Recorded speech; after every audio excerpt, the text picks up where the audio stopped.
Welcome to our podcast. This is Friends on Fire. I'm Mike. I'm a lifelong devotee of financial independence. I even wrote a book about it. And I'm Maggie, a newer convert, but just as passionate, especially on the intersection of minimalism and financial independence. We're one and the same. We are two like-minded friends who believe that talking about money with your friends and family opens the door to financial well-being.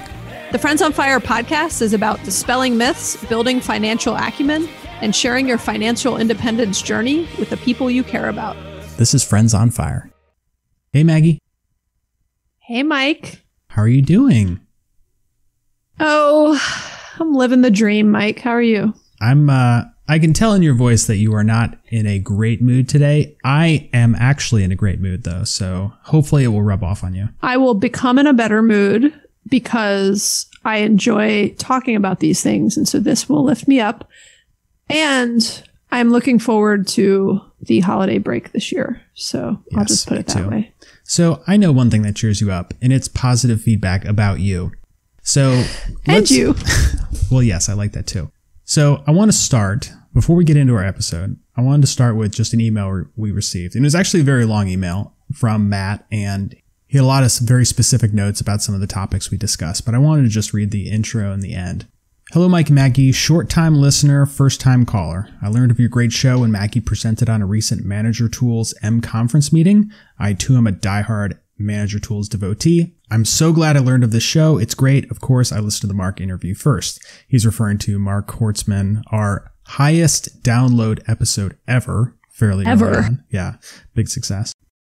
And then he talks about some of our shared passions like Tim Ferriss and Evernote, which at some point we should do a whole episode on. We keep talking about it. Oh my God, I love Evernote. And scanners. Yeah. Keep going. Anyway, great show. I love the content and your banter back and forth. My wife and I have been very fortunate in our careers and are laser focused on retiring at an age where we can enjoy life to the fullest. We've tried to teach our children, one grown with her own family, the other finishing college early 2021, the lessons we wish we would have learned. But of course, who wants to listen to their parents? Thanks again. Keep up the great work. Does that make you feel a little better, Maggie? It makes me feel better. Did I ever reply to him, by the way? No, you never did. So Matt, you sent us like 3 weeks ago. I had to go find it and print it out. Maggie's usually in charge of the inbox. But thank you for the feedback. So behind on life. Matt, you were awesome. I'm going to send you a personal reply. And we do appreciate the feedback. It makes us happy in so many ways. So this is a good segue into our reflection on a few things, but specific about our 2020 goals. But before we get into goals, which we've touched on a bunch of times throughout the year because it's really important, I thought we'd start with just a bit of reflection about our shared passion and goal, this podcast. Cool. We've had a good year, Mike. A good year. I think we've had a great year. Yeah, well, we didn't know what to expect, and we did this because we're passionate about it. And, I don't think we had a benchmark or a specific number count or anything like that. But yeah, we've had a great year. And in a year that was so unprecedented. I mean, when we started this podcast, we had the idea at the end of 2019. We started at January 1st, 2020. And we had no idea what sort of year 2020 had in store for it. And it was our best and only year. It was our best and only year. So let me recap a few highlights for you, Maggie, and for our listeners. We aired almost 80 episodes. Our goal was 52. We just kept firing these things out. We doubled up during quarantine at one point. Yeah, it was great. Then it got unwieldy and we went back to our one a week commitment. Yeah, one a week is still a lot of work. Yeah, it's good.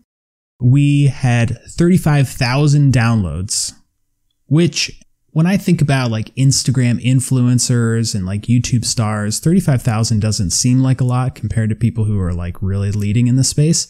But 35,000 downloaded shows of us talking about money and listening to your context is a lot, right? Yeah, it's a lot. And I often think about it this way, Mike. We really care about these topics, and personally, we've seen the value it's brought into our lives, and we care about evangelizing it and sharing it with others. And it is very purpose-led for us. And if a couple hundred people came and listened to us talk on some topic, and we're finding even just like 30 people one day, found value in in this topic, it would feel like a valuable use of my time personally. And I know Mike agrees. And so to us, yeah, that 35,000 is, way more than we would need to make us happy in terms of, people finding value in what we're talking about. Yeah. We agreed. also, we became the finalist for a Plutus Award, which people may not be as familiar with, but is a industry within the financial education industry, a pretty prestigious award. I think the only award. It might be the only one. So yeah, the most prestigious award. Yes. Thank you, Maggie. That someone in our space could win. And we did not win. But we did become a finalist, which was thank you to many nominations from many of our listeners and friends and family and fans. So we appreciate that.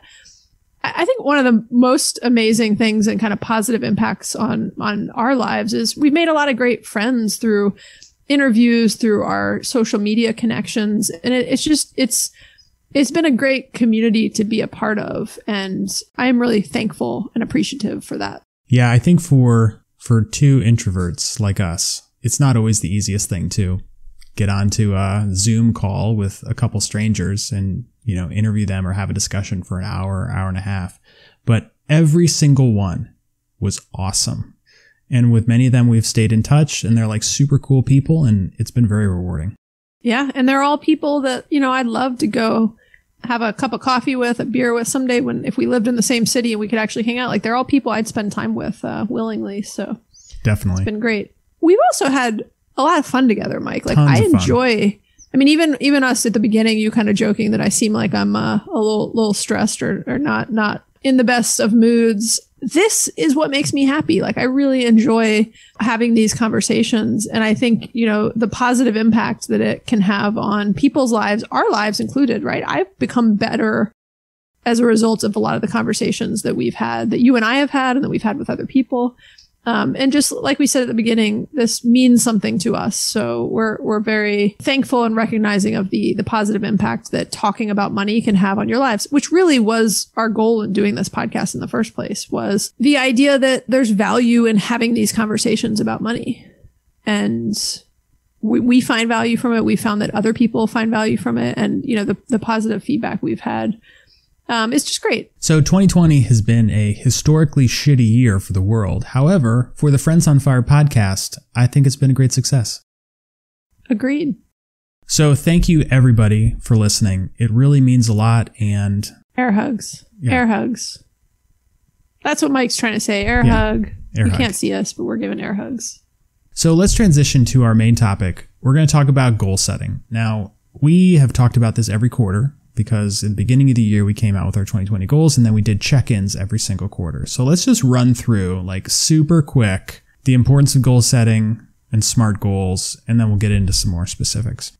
So from my perspective, goal setting is like running your life like a company. You need to have metrics. You need to understand what your performance is, and you need to pivot, change direction, flex up or down depending on how you are achieving those goals. And so one thing we like to talk about, we like to say what gets measured gets better. And so if you are not measuring your performance on any important metric in your life, it's going to be really hard for you to improve on it. I also think setting goals is even more important during a time like COVID, when there's a constantly changing environment, there's things outside of your control. And you need to kind of, adjust your goals as needed, and figure out, what needs to stick, what needs to adjust. I think there's two angles to that. The goals can really help you during a challenging time and kind of keep you focused and motivated. But then you also need to recognize that goals do adjust, right? Even when we have formal goals at work, when new information comes in and the situation changes, we adjust those goals. And so if you lost your job, if you got a promotion, like goals could change in a, positive or negative way based on different changes in your life. And certainly 2020 is a year that for many has brought way more changes than the typical year might bring. And when we set goals, they have to be SMART, the acronym SMART. And if you have listened to any of our recaps, you will know that Maggie and I can never, for the life of us, remember what SMART stands for. So we actually put it in our show notes this time for like the first time ever. SMART is specific, measurable, assignable, realistic, and time-related. Well done, Mike. Thank you. Well done. Yeah. It only took us the full year to get that one right. Exactly. one of the other important things, and kind of the basis for this whole podcast, is you need to be aligned on your goals with your spouse. You need to be talking to your friends about them. You need to have accountability. That is how you make progress in these areas when some of these things are very challenging for people when done in isolation. So you want to have people on board. You want to have discussions. You need to be thinking about this and talking about this stuff regularly, or else you lose track of it and you lose motivation. Yeah, I think the accountability partner, whether it's a spouse or partner or just a complete stranger that is someone on Instagram that you've befriended in this space, it could be anyone. But that accountability partner is so critical and key and can really be the thing that keeps you more accountable, hence the name. Mm-hmm. All right, so let's recap our 2020 goals and our attainment towards them. Starting with me, my goal, 15% net worth growth. At one point at the end of the first quarter, I was down, I think 4%. Hey, you're lucky the market's up. I think Yeah. that was your saving grace. Guess where I finished? 15.2%. I did finish at 15.2%. Are you serious? I just totally Yes. made that up. That's Wow. not even in the notes. I know. Are you really serious? I'm serious. I'm dead I serious. 100% just made that up. Well done. Yes, Wow. 15.2%. That's eerie. And I had actually changed my goal halfway through the year to be only 10% because I thought it would be more attainable. But the market really turned around. I started making some different style investments with a portion of my portfolio to be a little bit more aggressive. And I capitalized on some of these returns. I hit 15%. Next one was 20% annual spending reduction. Guess where I finished, Maggie? 20.2%. That's going to be my guess on No. everything. 31%. Okay. How much of that do you think was lack of ability to travel due to COVID? I don't spend very much on travel because I have this huge surplus of points. Right. But I right. actually had a pretty significant cost increase because my older daughter, who was in first grade, or is in first grade, we were sending her to the same place as my younger child is in preschool so that she could have supervised remote learning. So that was a monthly cost increase that we've sustained since August. That's true. I forever remain impressed by your ability to continue to reduce your cost of living, because I'm not, there's just some areas where I'm not quite able to get as lean as you are. And we'll even talk about that when we talk about our 2021 goals. Well, thank you. All right. Next goal, read 10 books. I read 32 books. So I feel pretty good about that. Kind of crushed my goal. I like it. I mean, it feels good. Wait till you get to my goal, but keep going. Yeah. Oh, God. Next goal. My last two were, as we've discussed a few times, not smart in that they were not very specific or time-based. But be a better vegan and be a more mindful minimalist. And the vegan one, I think I've done a pretty good job on this one. I tried some new things out, changed up some of my meal choices. And keep in mind, we don't have meat in the house, don't have eggs. We don't have dairy other than some cheese, so we're already pretty good about it. But I think I made some progress on this, not as much as I'd like to, but pretty good. On the minimalist side, I think I've done an awesome job and definitely got my wife on board. She is also now very much in the mood to clean up, get rid of stuff, and make some decisions that otherwise seemed a little too challenging. We are both now getting rid of a lot of things. So overall, I'm very happy with my year. I like it. Those are two topics very close to my heart. So I'm excited to hear you making progress on them and seeing the benefits from it also. All right. How did you do, Maggie? Okay. So my goals, I also had a 15% net worth growth. And if you recall, that was my growth goal because that was your growth goal. And I had never consistently tracked my net worth prior to this. And so I was like, I have no idea what my growth goal should be. So I just made one up. My net worth has grown over 30% this year. It's amazing. And I'll have to give a few shout outs for credit to this.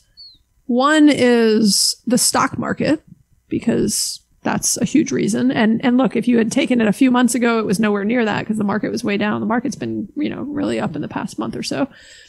The other one is you, Mike. So there are a couple things I did this year that really catapulted that number. One was I made some much more aggressive 401k investments. I was always really scared to put money in aggressive stock market investments. And Mike at one point had me go 100% into a very aggressive fund. And it has been incredibly strong this year. Again, it had some dips at some point. So huge thank you to that one. I'm glad you're not working on a percentage basis. Yeah, I was just going to ask, where is my commission check? That's why, you should become a certified financial planner. Then you could take a percentage of this crap forever because that's all they do. So, sorry, that sounded like a little bit of, we still haven't done our what I think of financial planner episodes. I've got to be cautious what I say there.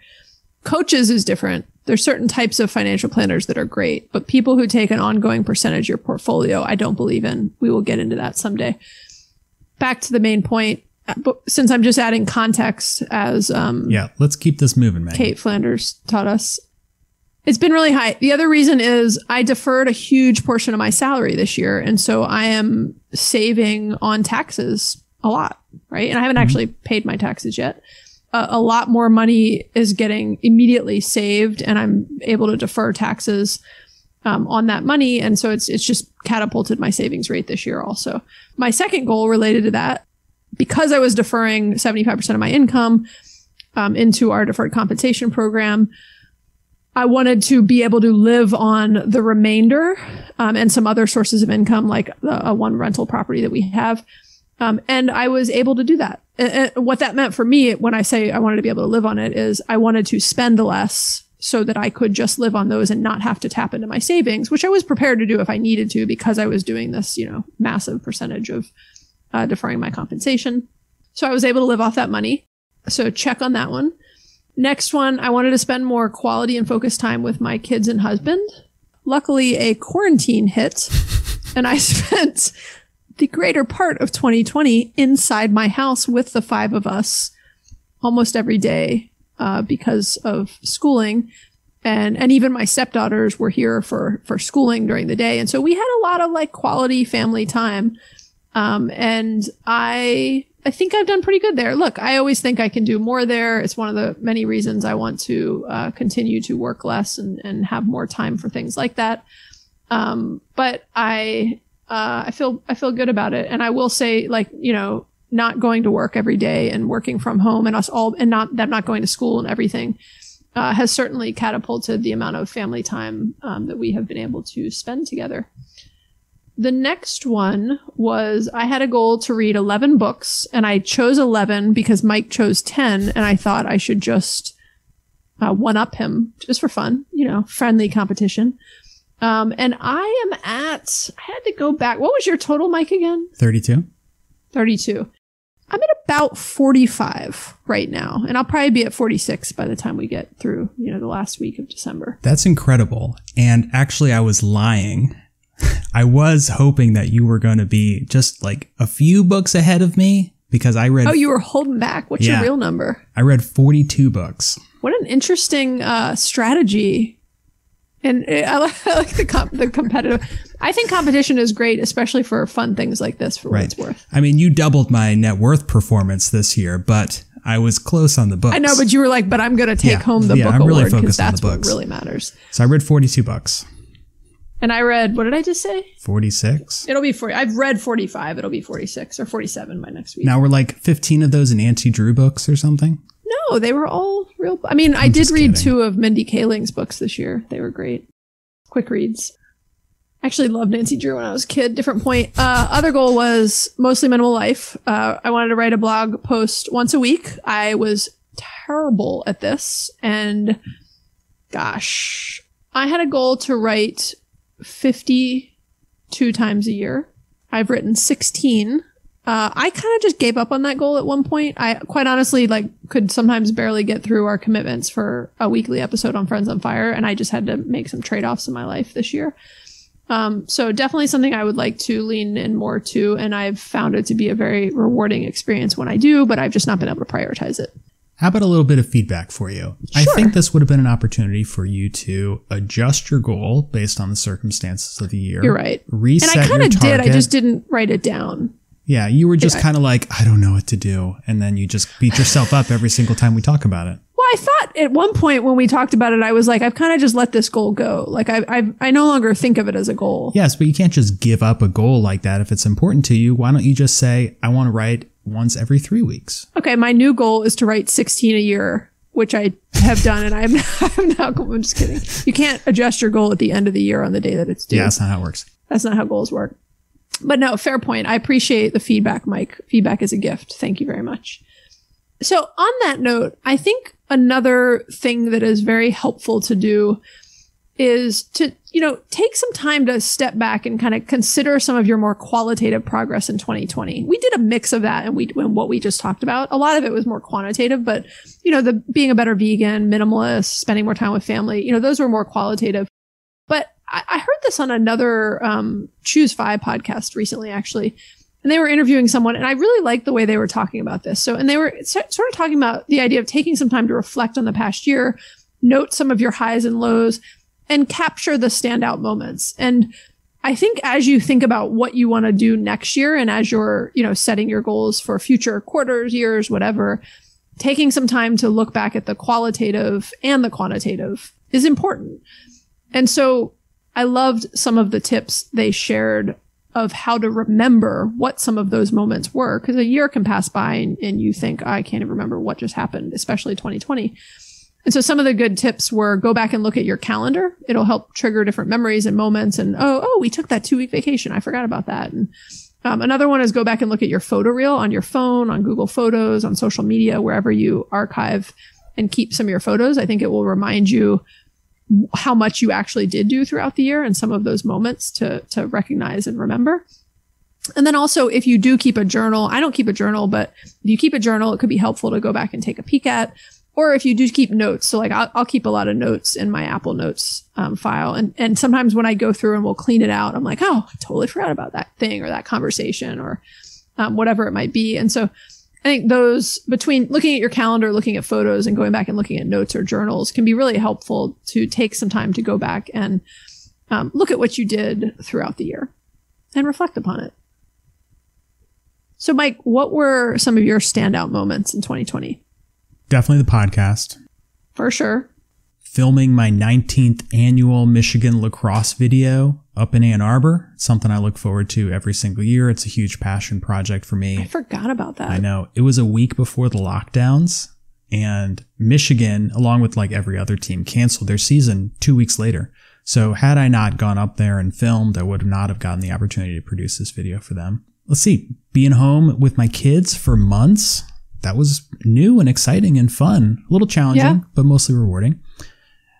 Definitely a standout moment would be, or not a moment, just kind of like a general daily appreciation. No commute, no work clothes, no, clock watching at work, wondering if it's like too early to leave or, all that sort of nonsense. But also missing my friends at work and being there in person, mostly because we have a lot of food and parties in the hospitality industry. So, I like the people, but I really like the food. And then I think a standout moment would have been each time Britta and I decided to cancel our big trips. And we had a bunch of really awesome ones planned. Yeah. And that was really tough. Even though we knew it was the right decision and we waited as long as we could, each time we canceled all of them. Yeah, I remember talking to you about some of those as they were happening. I know it's tough. What about you, Maggie? You just reminded me of one that I didn't put on there. Having to cancel multiple trips with friends and my husband for my 40th birthday. I forgot about it. I was focusing on my positive standout moments, not my sad ones like that.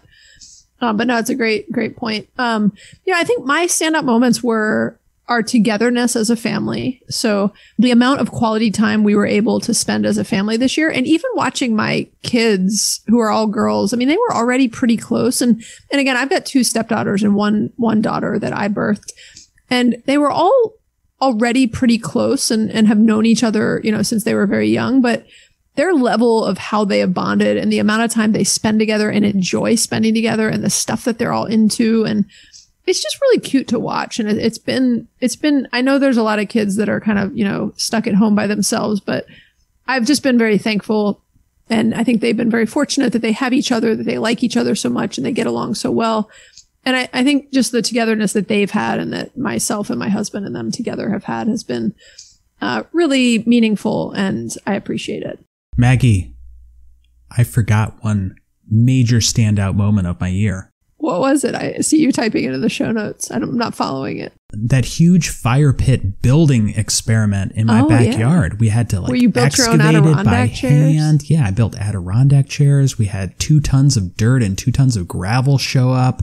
and now it's beautiful. And you and Greg came over a I've couple used times. it. Yeah. So that was huge. That was like right at the onset of working the from problem home. is in the show notes, you just wrote building a fire. And I was like, is that an account? Like, good for you, man. You built a fire. I'm pretty sure you used a flick of flame. There we go. Fire pit. Okay, building a fire pit. You were just missing the word pit. Sorry, there you go. Maggie, continue. Sorry for interrupting you. No, it's okay. I know how it feels since I'm constantly interrupting you.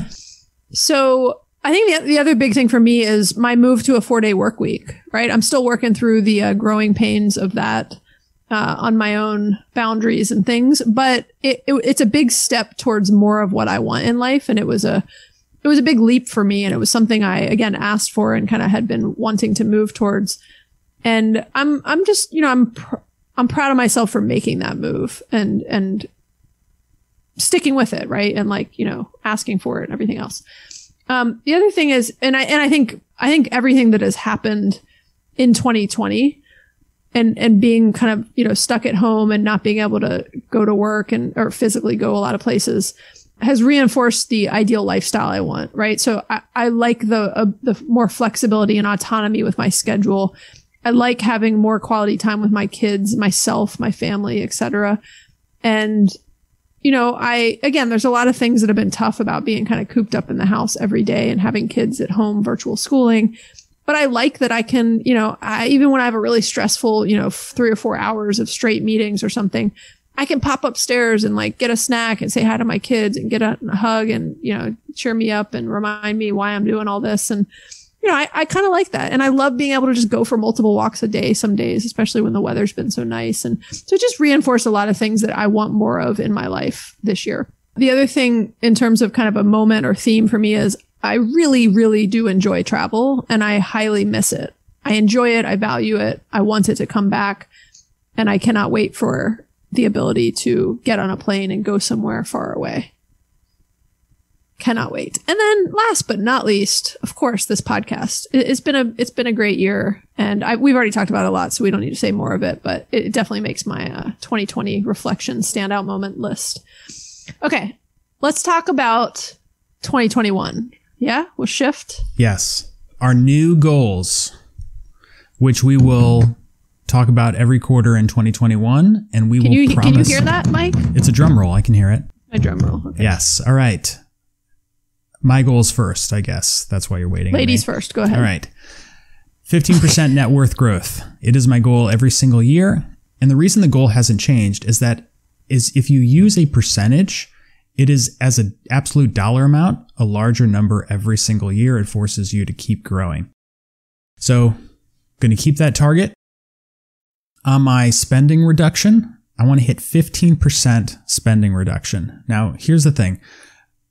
Assuming vaccines come sometime in the next few months, my younger daughter will go into kindergarten. My older daughter will go back to in-person first grade and then second grade in the fall. And so a lot of that expense is going to be just daycare that's being eliminated because they're in public school.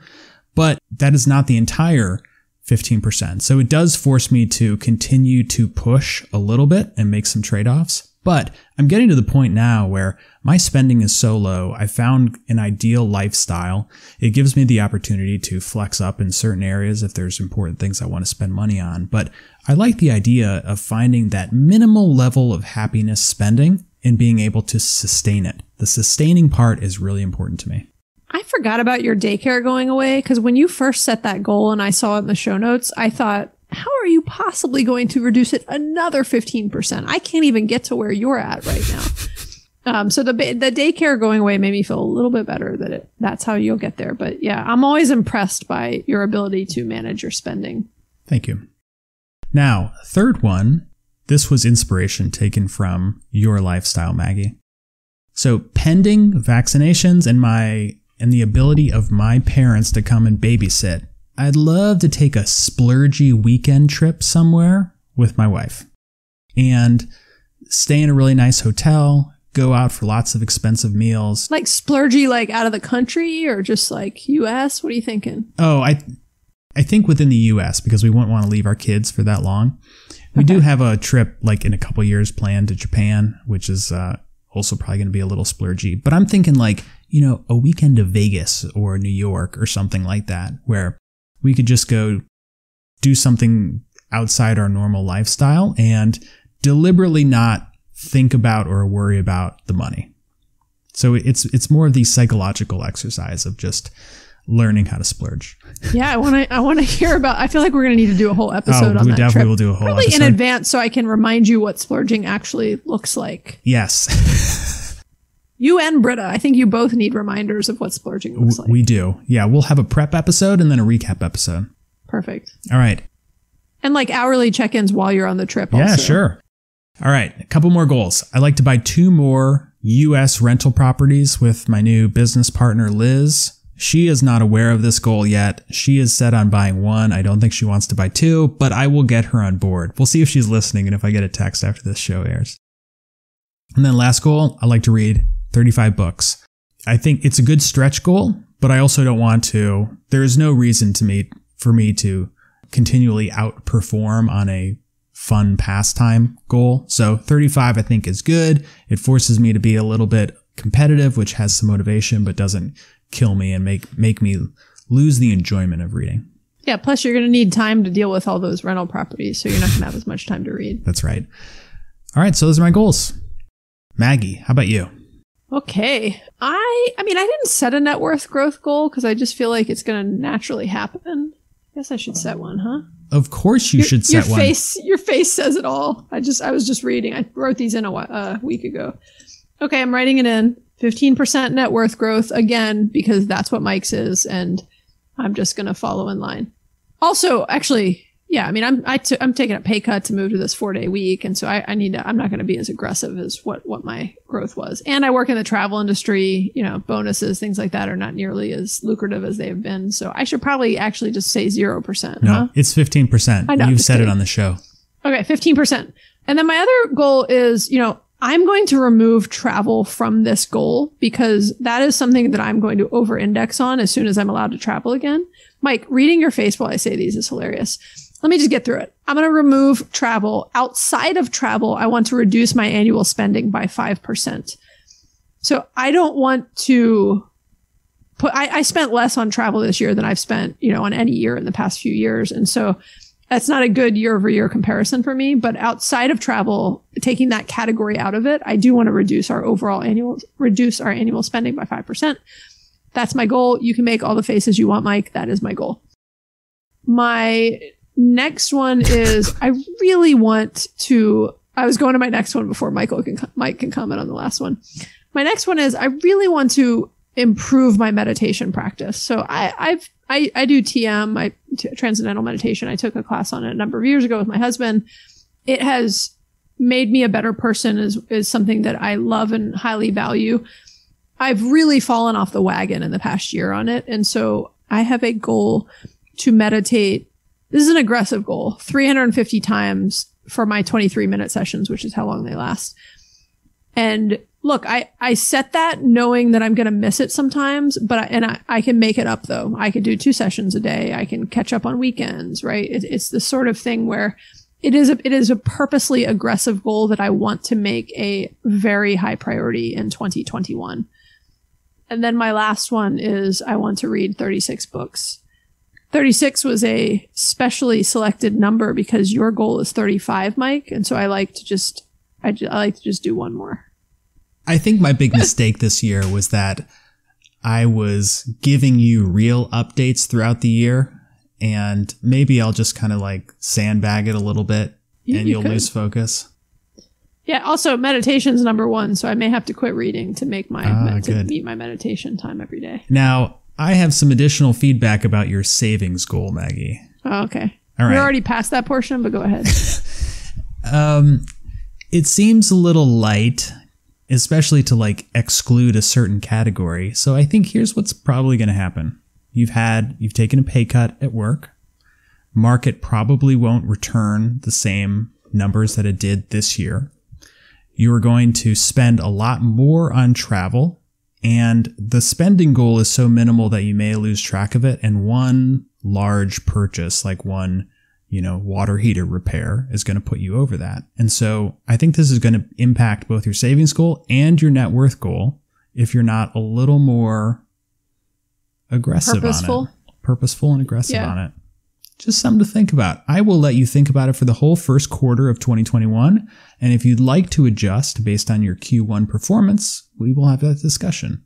Yeah, I will say I've not been able to do my final expense wrap up for 2020 yet. And so I'm in a really I've just not mentally had time to sit back and think on some of this stuff and really sit down with Greg and talk about it. So I may adjust some of these goals over the next 2 weeks, but we wanted to get this episode out in a timely and meaningful manner so people can think about their goals. Matters less what exactly our goals is. We'll definitely share them as we make any adjustments, but that's a fair point. This was one that I was really just not as quantitative in doing some of the prep I need to do to get to what is a reasonable and kind of smart, realistic yet stretch goal in that area. So I appreciate the feedback, Mike. You're welcome. It's why it's helpful to talk to friends about things like this. Our last goal real quick is, podcast goals real quick. We're obviously going to, our goal is to publish 1 episode a week. So that would be 52 episodes in 2021. So I hope we together meet that goal, Mike. And then Mike set this goal for us to hit 100,000 downloads total. And so we're definitely going to need to, up our percentage or our volume of listens per episode to hit that number. But I think we can do it. We're going to have to, I think it's a reasonable stretch goal. Yeah, no, I like it. It's a good goal. It's a good number. So any of you who find value from this podcast, definitely share it with a friend or family member, and then you can help us hit that goal. Yes, and then we'll send you stickers. Nice. We will send you stickers. I got lots of regular stickers and hologram stickers. If you DM me on Instagram, I will always send you a sticker. So in our next episode, we're actually going to share some more specific guidance that we think would be helpful to give people a 2021 financial checklist of sorts. I shouldn't even say of sorts. It's a checklist. And so we're going to talk about that in our next episode. And we hope that it will help people to think about how all of the different things they need to be thinking about from a personal finance standpoint. And some of them will apply to some people, but I just want to tease that because it's going to be what we talk about in our next episode. And we think it's a tool that will help you stay on track also. So we will share more about that in our next episode. And let's move on to our 3 key takeaways for this show. All right. Takeaway number 1, Maggie. Goal setting is the most important first step to making any change in your life. Totally agree. Very important. Takeaway number 2, set SMART goals. Again, specific, measurable, assignable, realistic, time related. We are so good at that now. I know. I had to go read the show notes. All right. And number 3, take a few minutes to reflect on 2020, especially the qualitative highlights and lowlights. And use those minutes to go set your goals for 2021. That's the whole purpose here, right? Is you're at the end of the year, reflect on 2020, sit down, use some time over the holidays to map out what you want your goals for 2021 to be. Our next episode will be focused on a 2021 financial checklist to help you stay on track and help you manage whatever your goals might be for the year. So we're excited to share that with everyone and talk through it. So thanks everybody for listening. If you've been challenged or inspired by what you've heard, please rate and review the show. You can also subscribe to make sure you never miss an episode. If you have any thoughts or questions, we'd love to hear from you, and you can leave us a voicemail or text us at 404-981-3370 or hit us up on Instagram or Facebook. All right. Awesome. Congratulations on a great year, Maggie. Yeah, congrats on a great year. This is such a special year for us, It really is the inaugural year of Friends on Fire. And I'm proud of you. I'm proud of us. And I am incredibly grateful and thankful for everybody who has taken time to listen to this podcast and share feedback with us and give us reviews and just engage with us, because it's been a really, really enjoyable and special year and a really special memory during what has been otherwise just fascinating and unique, unprecedented year in the world. We'll always remember 2020 for many reasons. All right. Thanks, Maggie. Thanks, Mike. Bye. Bye.